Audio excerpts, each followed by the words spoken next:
I feel I'm the better fighter. I don't care what anybody says. I know I'm the better fighter, and if I get my rematch, I'm gonna beat him.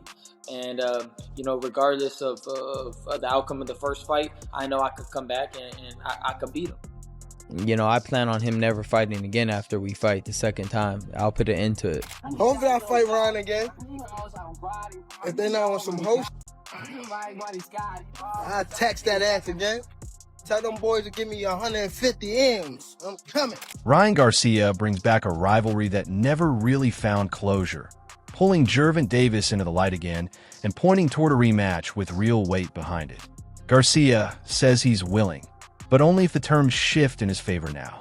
He insists he's carried the risk for years and expects others to meet him there. Are we going to see you in a Tank fight again? I would love to. I think he needs to clean some of his act up and get back in the sport. We all want to see him back, including myself, so I could run it back with him. But I don't think we're going to fight for a long time. He won't go up to 147 either.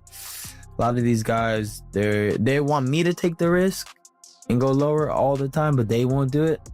Sounds a little pussy to me, especially in the fact that I'm always willing. I can't always be willing to take the extra step to make the fight happen. I've done that year in, year out.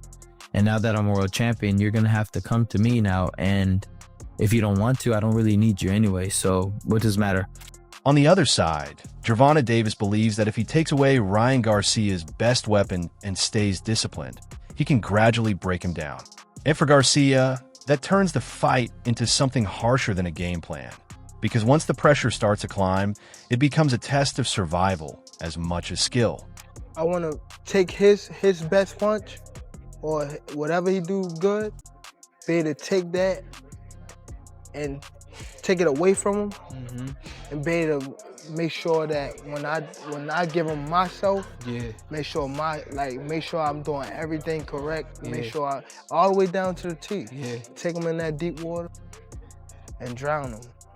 As the conversation moves on, Garcia starts questioning where Davis really stands in the sport as it looks today.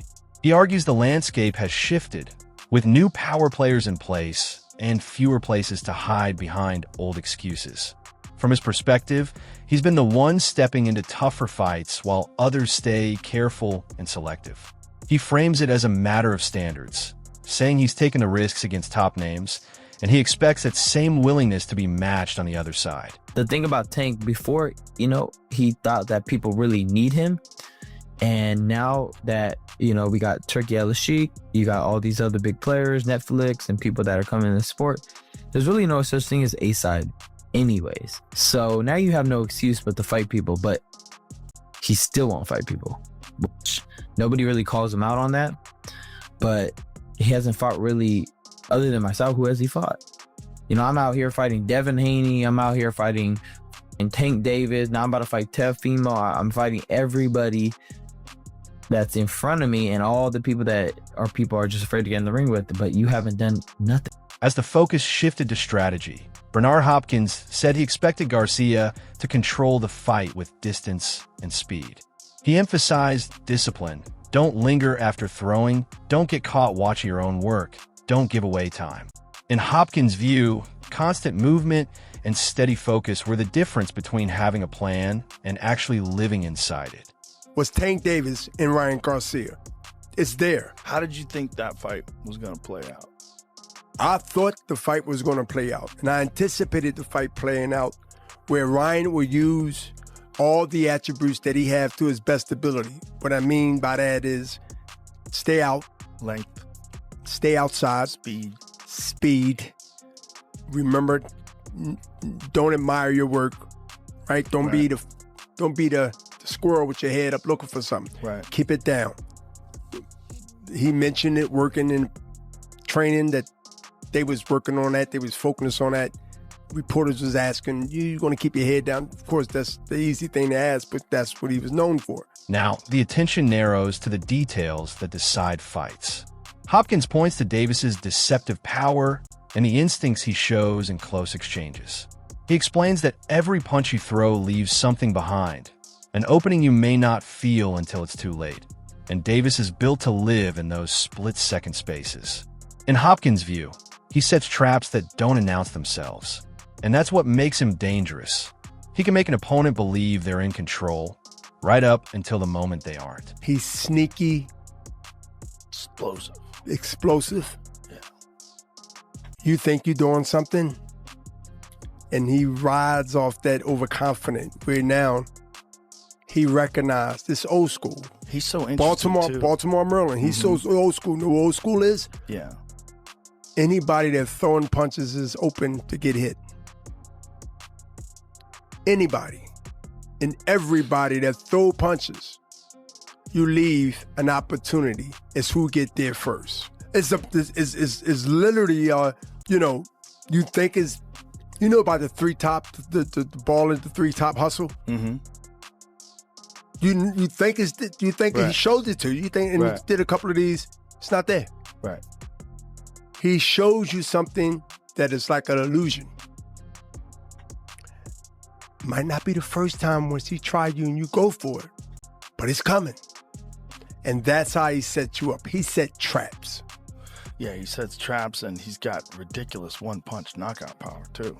He's just such an interesting fighter because his style is so different from everybody else. He's so conservative in the early rounds, throws so few punches, and he lets you work.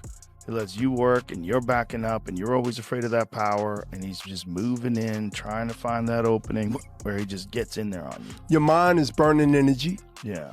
You physically burning energy because you know, right? Even if he just touch you in an arm, Mm-hmm.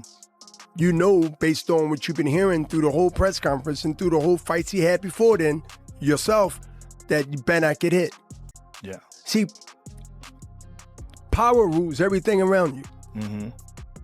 One thing about power, you can lose all the fights, all the rounds, and that power. Come on. Yep. Right? That would make the Foremans, the Mike Tyson. Deontay Wilder. Power. Rules. Yeah. I got one shot and it's over. I can be losing the whole 90, I can be losing all the way to the 12th round and hit you with that power. And to get to the 12th, 11th, 10th, 9th, 8th, you walking and treading danger. You walking through a minefield that any time, any bad move, it's over. Yeah. Fighting tankers like that. Leaning into that uncertainty, Skip Brown says a rematch between Ryan Garcia and Gervonta Davis is necessary to settle what still feels unresolved. In his view, Garcia needs another chance, not for hype, but to prove himself in a way that leaves less room for doubt. I think so too. My thing is this. Do we see Ryan Garcia versus Tank Davis again? And I I'm going to be honest. I think we have to. You do? We have to. Because for whatever reason, I mean, listen, I never questioned his injury. I never questioned because this Tank punching him. Yeah. If Tank hit me in my ankle, I'm getting an amputation tonight. You know? I'm going to walk around with a kickstand, you know? What I'm saying is, I think Ryan has the ability, if his team or whatever put this fight together again, to close it out the right way, either through victory or defeat. Yeah. With momentum starting to build, Garcia holds to one quiet conviction. At his sharpest, his speed becomes a problem most fighters can't calmly solve. He trusts what he studied on film and believes his reactions will show up when the fight turns urgent, when decisions have to be made without time to think. In his mind, that's how he breaks rhythm, a contest that moves too fast to settle, with exchanges unfolding before anyone can fully adjust. I'm telling you, when I'm at my sharpest, I don't think nobody's faster than me. I've looked at tape recording, and you know, I could lie. All these video don't lie. Nobody's faster than me. So he'll have a problem dealing with that because he can't just be throwing punches because I'm right there with him. So it'll be one of those fun fights that it's moving quick and you can't blink because anything can happen. That's it for today. Stay tuned. See you next time.